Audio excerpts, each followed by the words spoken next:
성경 말씀 로마서 10장 14절, 15절 두 절만 먼저 읽겠습니다. 로마서 10장 14절, 15절. 그런즉 그들이 믿지 아니하는 이를 어찌 부르리요? 듣지도 못한 이를 어찌 믿으리요? 전파하는 자가 없이 어찌 들으리요? 보내심을 받지 아니하였으면 어찌 전파하리요? 기록된 바 아름답도다 좋은 소식을 전하는 자들이여 발이여함과 같으니라. 아멘. 지금 오늘 나오는 얘기가 저희가 믿지 아니하는 일을 어찌 부르겠냐라고 나옵니다. 근데 그 앞에 13절에 무슨 말씀이 있냐면 누구든지 주의 이름을 부르는 자는 구원을 얻는다고 했어요. 그래서 구원을 얻는 방법을 가르쳐 주는데 예수 그리스도 주의 이름을 부르는 자, 그것이 어떤 유대인한테만 해당되는 게 아니라 누구든지 스님이든 무당이든 뭐 관계없어요. 누구든지 주의 이름을 부르면 구원을 받는다고 약속을 주셨는데 그 주의 이름을 부르기 위해서는 주님을 알아야 될 거 아니에요. 누군가가 주님을 전해야 되잖아요. 누군가 나한테 와서 주님을 전해야지 내가 그 예수님을 알게 되고 알아야 믿게 되고 믿어야 찾게 되고 그 다음에 부르게 되는 거죠. 그래 먼저 구원을 얻는다는 거예요.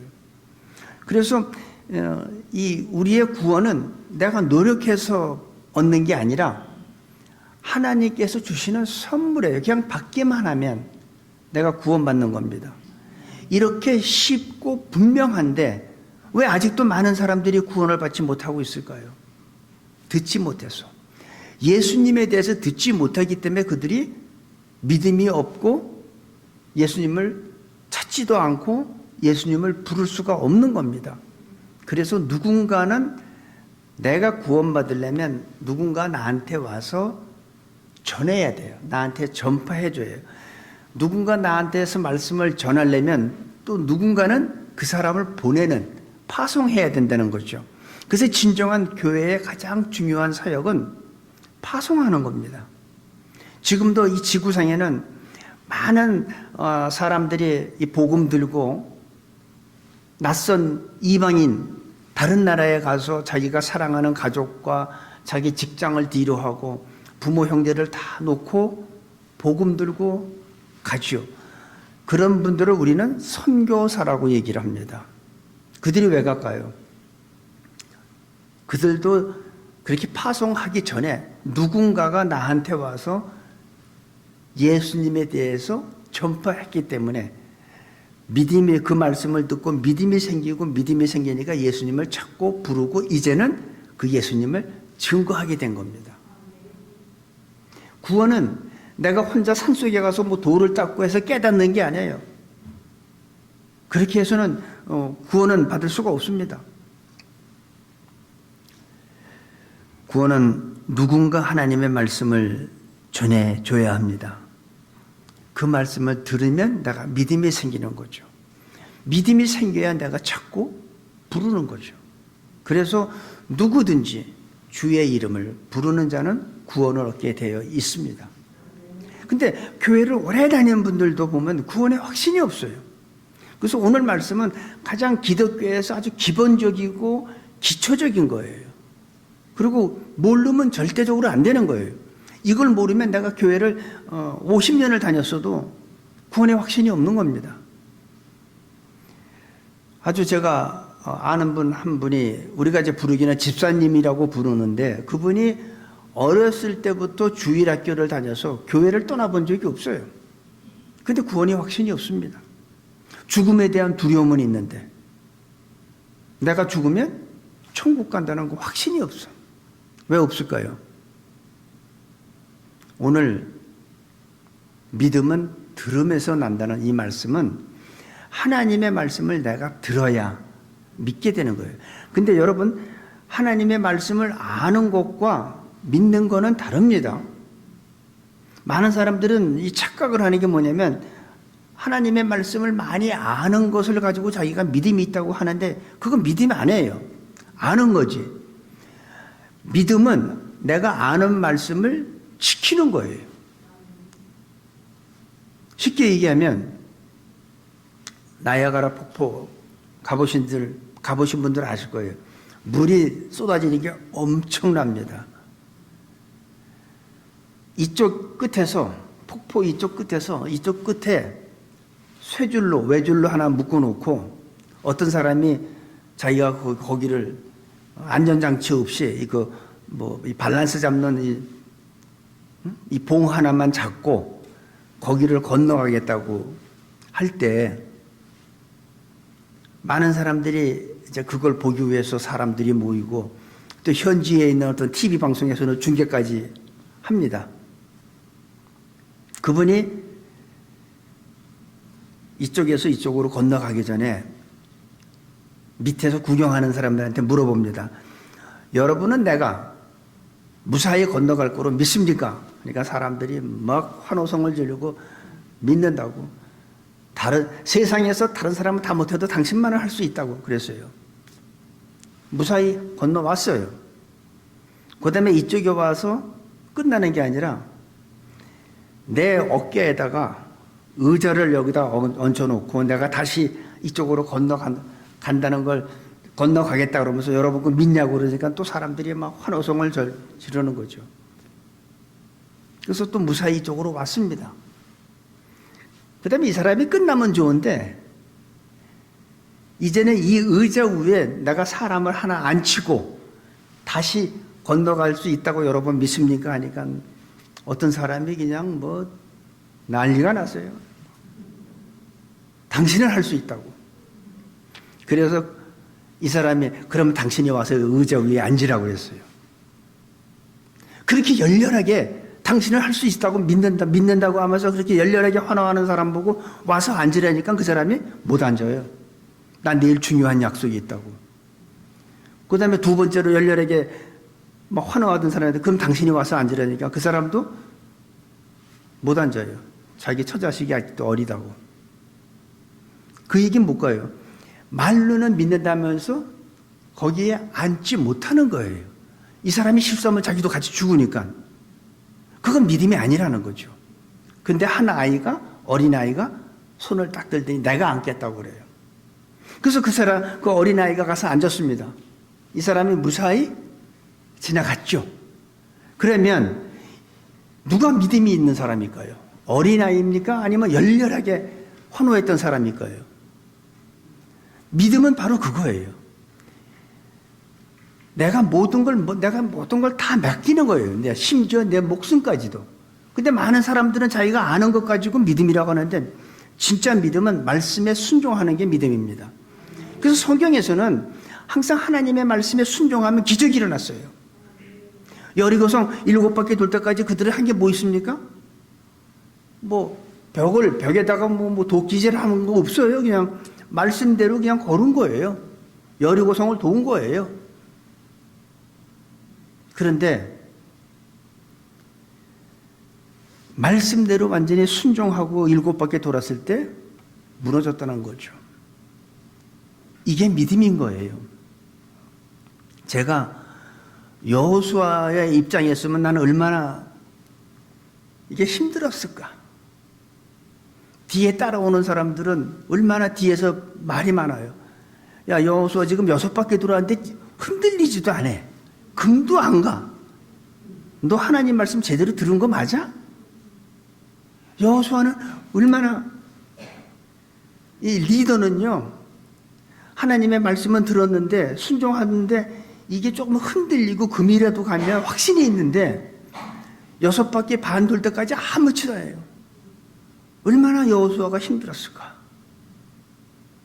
그런데도 끝까지 하나님의 말씀을 믿고 돌았을 때 여리고성은 무너진다는 거죠. 그래서 진짜 하나님의 말씀을 우리가 듣고 아는 거로 끝나면 그건 믿음이 아니라는 거죠. 그러니까 우리가 신앙생활하면서 힘이 없는 거예요. 능력이 없는 거예요. 내가 주의 이름을 부르려면 누군가가 나한테 와서 전해줘야 돼요. 예수님에 대해서 전해줘야 돼요. 하나님의 말씀을 전해줘야지 그 말씀을 듣고 내가 예수님을 믿게 되는 거죠. 부르게 되는 거죠. 그러면 누군가 나한테 오려면 누군가는 또 보내야 돼요. 누군가 보내야 되고 또 그거를 전하러 그 복음을 전하러 가는 사람을 갖다 여기서 뭐라냐면 15절에 보내심을 받지 아니하였으면 어찌 전파하리요 기록된 바 아름답도다 좋은 소식을 전하는 자들의 발이요. 복음을 전하는 사람들의 발걸음은 하나님이 아름답다고 그래요. 많은 사람들이 오늘도 걷고 있습니다. 저는 여러분과 저의 발이 이런 아름다운 발이 되기를 원합니다. 죄 짓기에 우리들의 발이 죄 짓는데 빠르게 가는 그런 발이 돼서는 안 되잖아요. 하나님 보실 때 참 너의 걸음은 참 아름답다. 그런 소리를 듣는 우리 모두가 되기를 바랍니다. 하나님께서는 그래서 우리를 갖다가 이 세상에 파송한 거예요. 각 나라마다 각국의 그 서로 외교 관계를 맺은 국가에 자기 나라를 대표해서 대사를 보내죠. 미국도 미국 대사가 전 세계에 나가 있죠. 한국이라는 나라도 한국에 있는 대사를 각국에 다 파견하죠.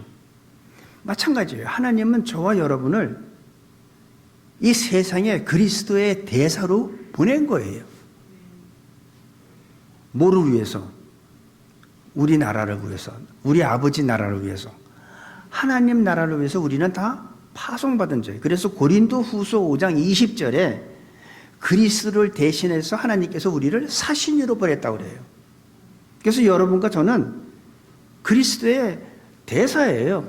하늘나라를 위해서 우리는 이 세상에 파송받은 다 대사입니다. 예수 그리스도를 부르려면 믿어야 하고, 믿으려면 들어야 하고, 들으려면 누군가 전해야 합니다. 전하는 사람이 있으려면 누군가 보내야 되고. 그래서 교회의 최대의 중요한 임무는 파송하는 거예요. 그래서 저희 교회는 많은 선교사님을 좀 도우려고 굉장히 애를 씁니다. 오늘 이 시간에도 전혀 알지도 못하는 이방인들에게 가서 그들에게 복음을 전하는 발걸음들이 있습니다. 우리는 그분들을 선교사라고 하는데 어떤 목사 안수를 받은 이런 성직자 선교사도 있지만 일반 평신도 선교사들도 있어요. 세상 사람들이 볼 때는 이해가 안 돼요. 자기 변호사 하던 일을 다 그만두고 자기 그 의사로서 힘들게 공부해가지고 의사가 됐는데 그거 다 내려놓고 어디로 갑니까? 정말 이 생활하기도 힘든 그런 악조건인 그런 데로 갑니다. 왜 갈까요? 전해야 되니까. 전하지 않으면 많은 영혼들이 이 시간에도 좀 죽어가기 때문에. 그들은 자기 자녀의 교육이 중요하지 않을까요? 그들도 다 중요한 거 알아요. 그런데 제가 아는 어떤 선교사님은 갓난 아이까지 다 데리고 선교지에 갔던 분이 있습니다.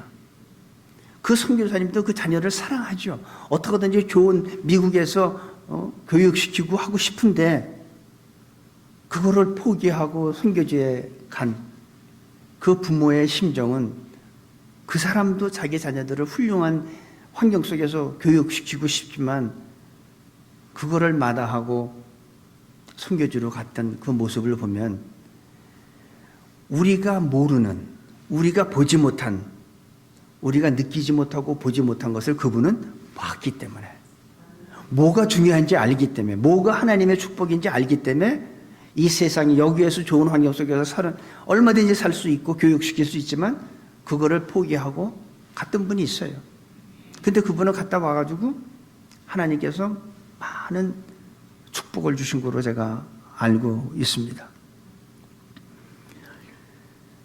이 기쁜 소식을 전하기 위한 발을, 좋은 소식을 전하는 자들의 발이요 아름답도다. 그래서 저는 우리 새누리교회 성도님들의 발걸음은 하나님 보시기에 아름다운 발들이 됐으면 좋겠어요. 다, 모두가 다. 16절에서 17절 보겠습니다. 그러나 저희가 다 복음을 순종치 아니하였도다. 이사야가 가로되 주여 우리의 전하는 바를 누가 믿었나이까 하였으니 그러므로 믿음은 들음에서 나며 들음은 그리스도의 말씀으로 말미암았느니라. 그러니까 복음을 전했지만 모든 사람이 다 복음을 받아들인 건 아니라는 거예요. 복음을 받아들인 사람도 있고 복음을 거부한 사람들도 있어요. 오랫동안 교회를 다녀서 설교도 그렇고 봉사도 하고 이 모든 것들이 다 익숙해. 말씀도 다 익숙한데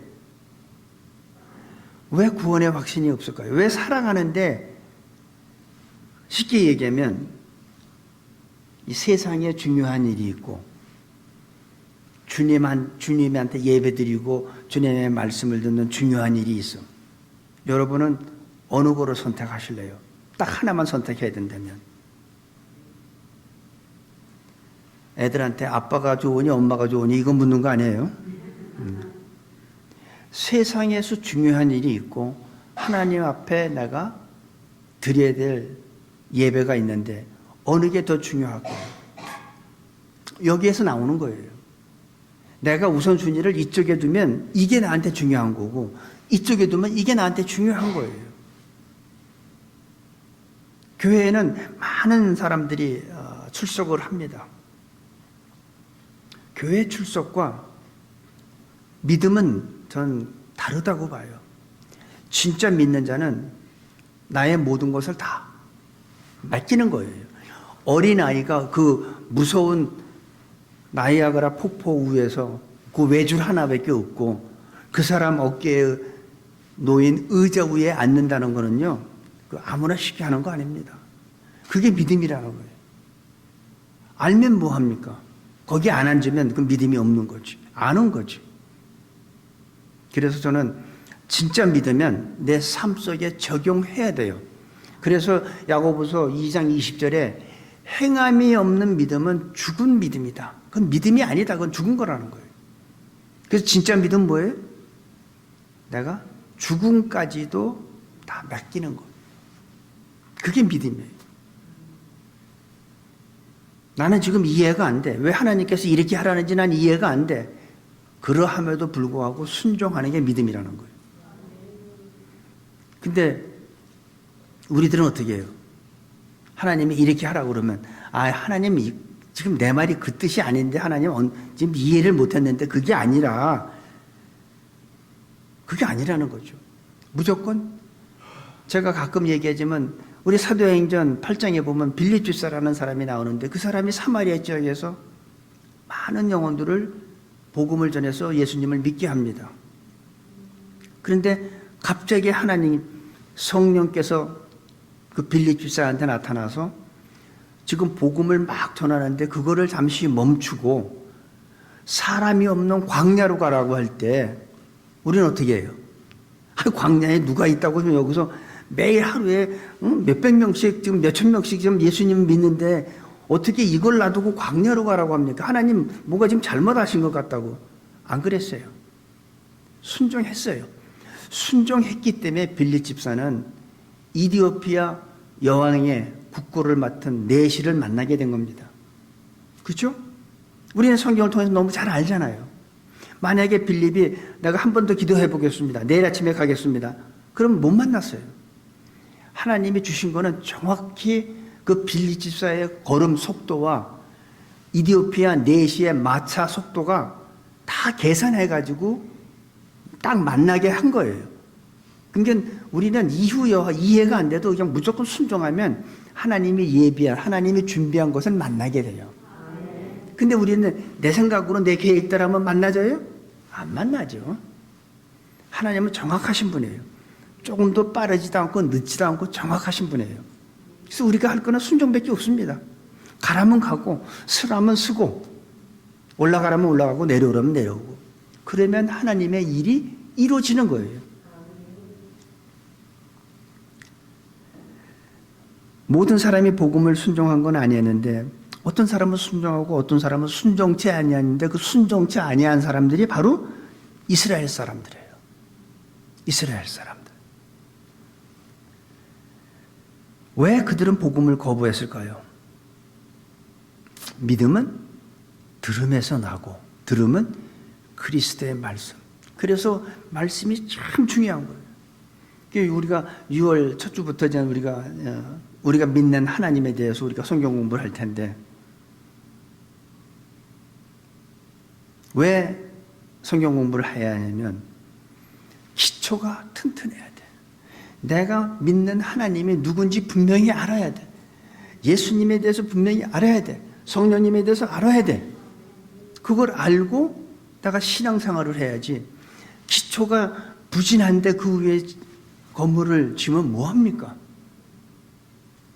그래서 예수님께서 모래 위에 지은 집과 반석 위에 지은 집을 비교를 해요. 보통 때는 똑같아.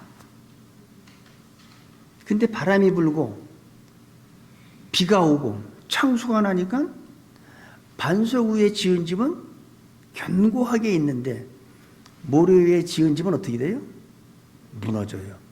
그 무너지는 것도 어때요? 무너짐이 심하더라. 그래서 우리가 보통 때는 똑같아요.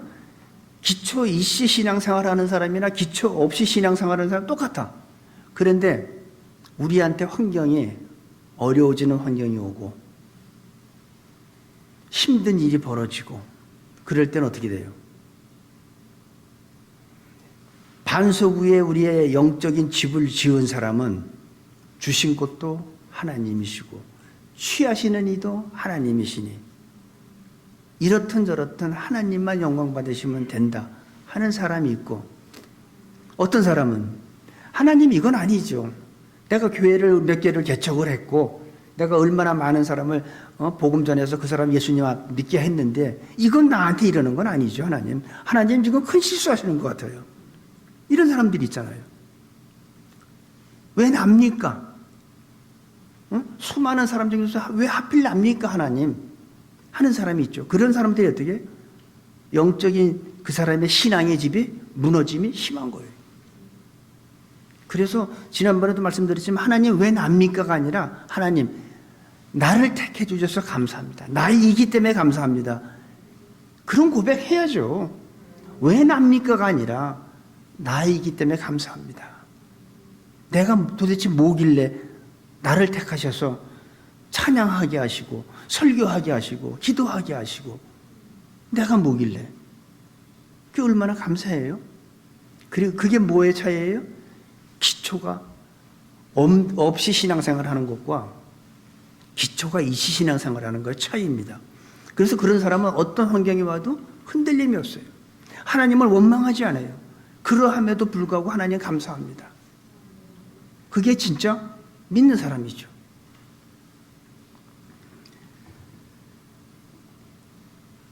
오래전에 어떤 집사님이 저한테 와가지고 자기 아이를 데려왔어요. 그리고 저한테 하는 얘기가 뭐냐면 우리 애가 너무 믿음이 없다고 목사님 좀 기도 좀 해주세요. 믿음 좀 갖게 해달라고. 그래서 제가 그랬죠. 기도는 해드리지만 기도해서 믿음 생기는 거 아닙니다. 믿음은 들음에서 나고 들음은 그 그리스도의 말씀으로. 여러분 성경 공부 왜 합니까? 그러면 다 기도하지. 이 사람 믿음 갖게 해달라고 저 사람이 믿음 갖게 해달라고 다 기도하면 다 믿음이 있는데 왜 뭐 때문에 성경 공부하고 하나님께서 성경 말씀 우리한테 줬어요? 안 된다는 거예요. 믿음은 그리스도의 말씀으로 말미암는 거예요. 그 외에는 그 누구도 예외가 쇼컷이 없어. 하나님의 말씀을 믿고 내가 알고 묵상하고 암송하면서 그 말씀대로 우리가 살아갈 때 거기에 믿음이 쭉쭉 크는 거예요.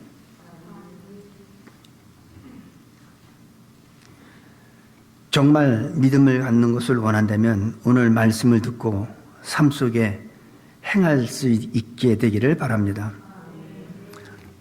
믿음은 그리스도의 말씀이 바로 믿음의 씨예요. 그래서 우리가 정말 믿으려면 우리의 믿음의 씨앗이 뭐냐면 하나님의 말씀이에요. 그러면 그 씨가 땅에 떨어지면 자라게 되어 있죠. 근데 어떤 땅에 떨어지면 못 자랍니까? 가시덤불이나 길가나 자갈밭에 떨어지면 그 씨는 살지 못해. 자라지 못해. 근데 옥토에 떨어지면 자라죠. 아주 풍성하게 자라죠.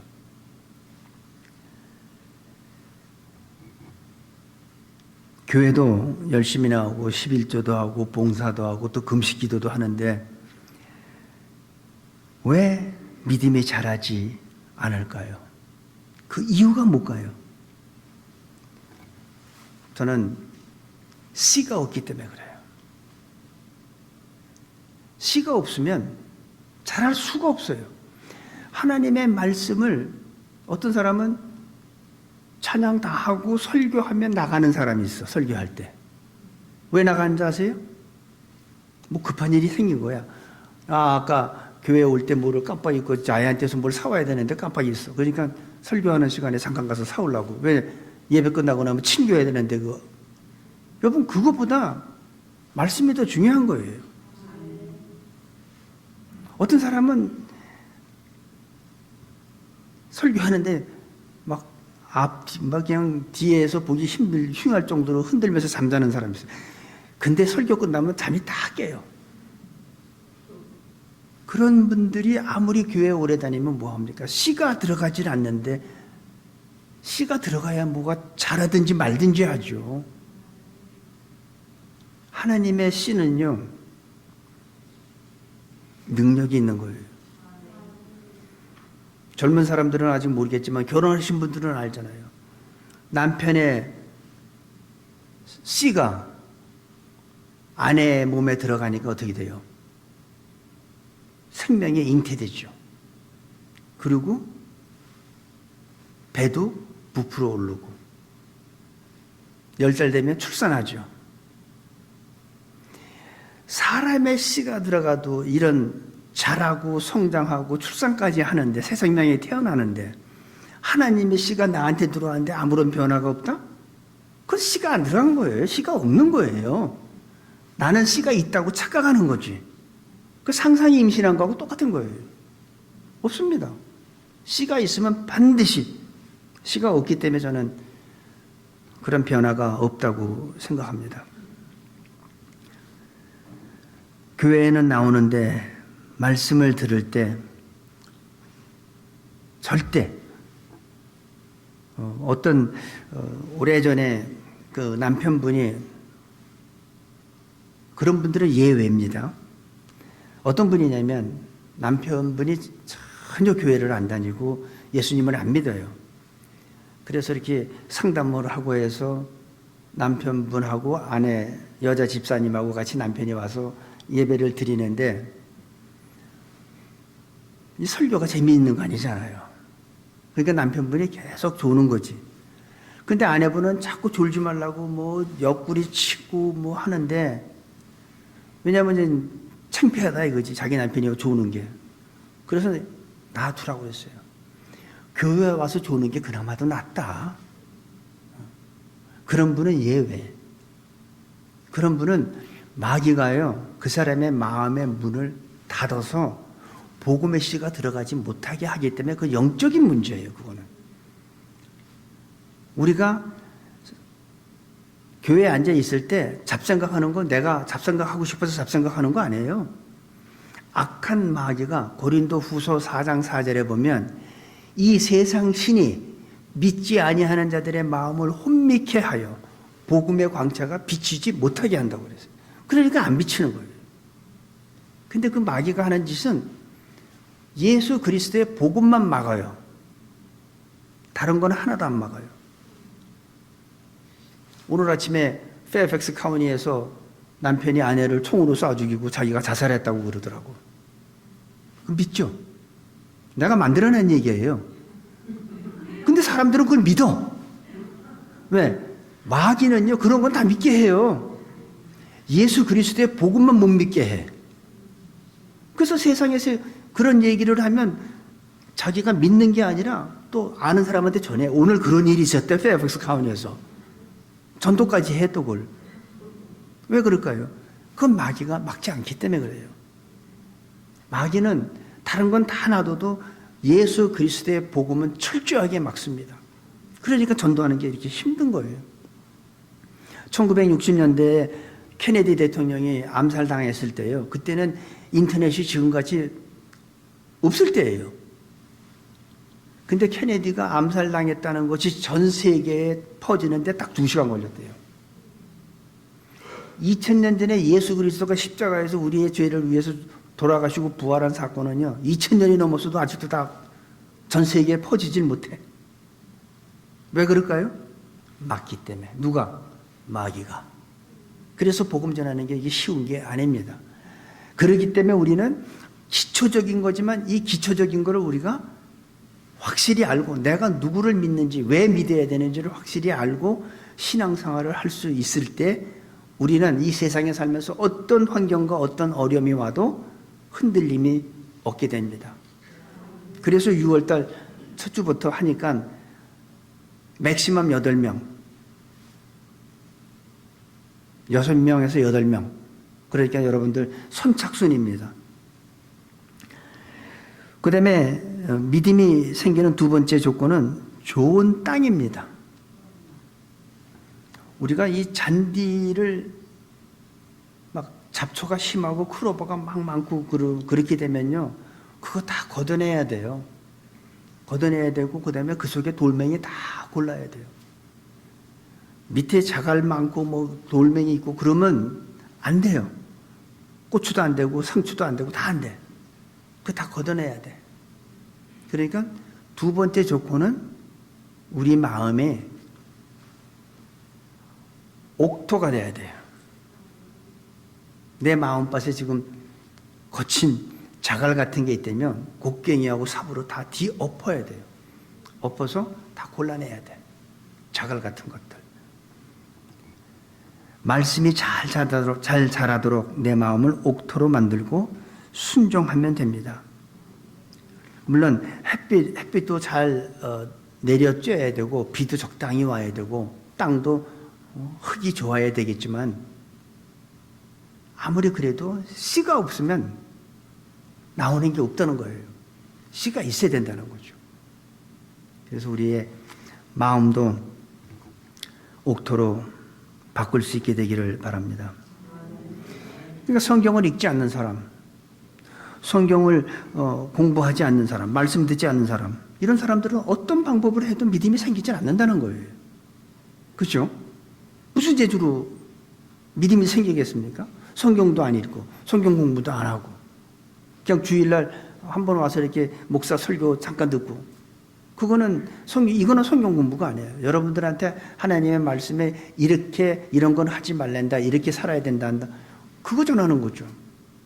근데 우리는 내가 진짜 믿음 생활을 하려면 내가 시간을 따로 내서 하나님의 말씀을 우리는 공부를 해야 돼. 그럴 때 내 마음속에 들어와서 믿음이 생기고 성숙하게 잘할 수 있게 되는 거죠.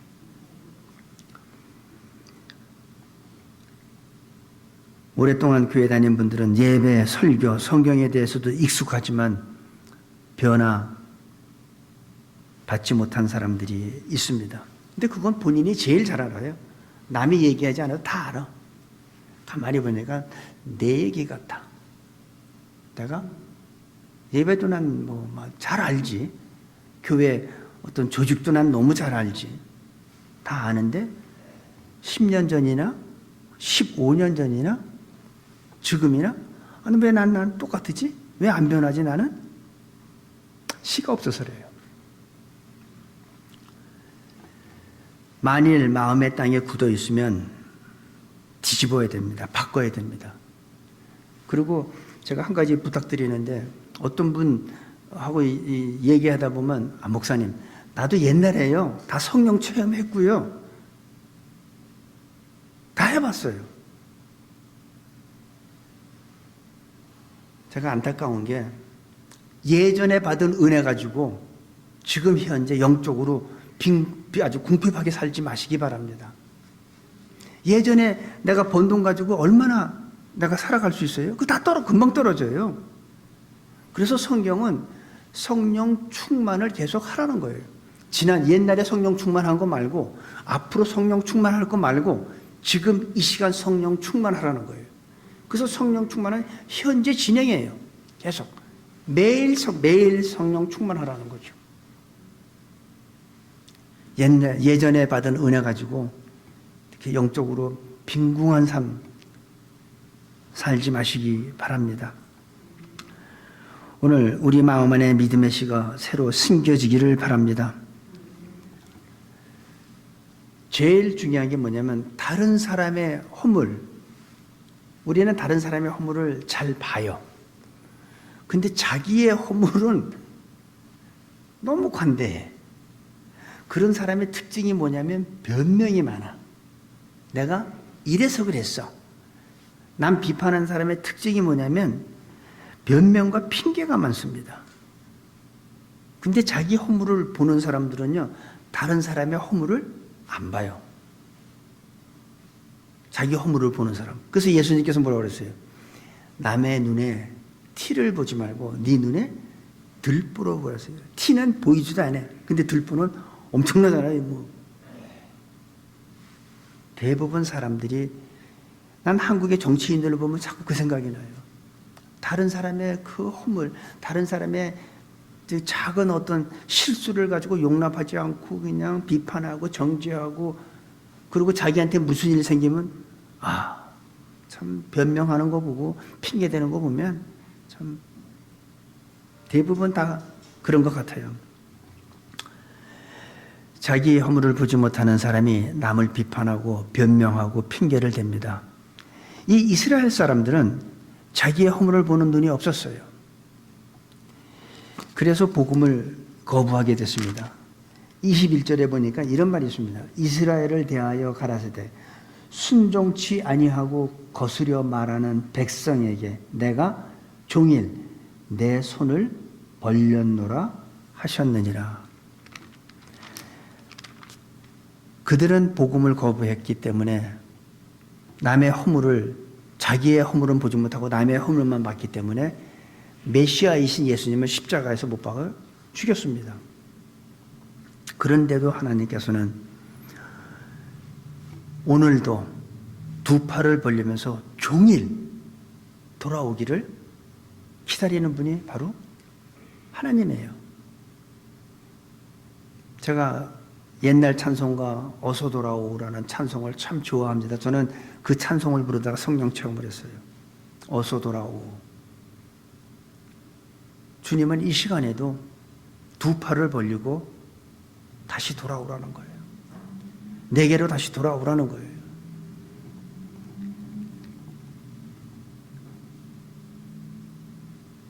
오늘 말씀을 통해서 자기 자신을 돌이켜볼 수 있게 되기를 바랍니다. 우리는 다른 사람의 허물을 너무 잘 봐.